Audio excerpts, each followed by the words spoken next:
ดินแดนแสนสุมผู้ผักพืชพันธุ์ซื่นสุมไต่ก้อนกลุ่มเฟื่อน้อยลอยไหล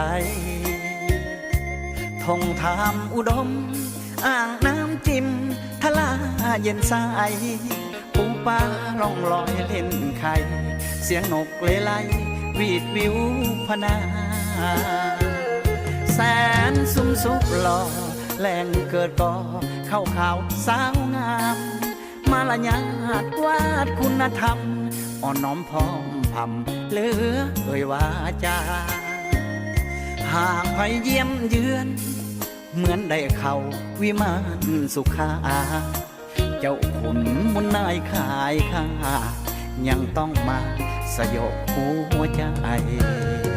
ดังคำพังเพยเขาเคยเว้าวันขานข่าวนาสู้ปุกดีแล้วขาวคนไม่มีเขาขาวมูลละไม้ส่วนสาวแสนชุ่ม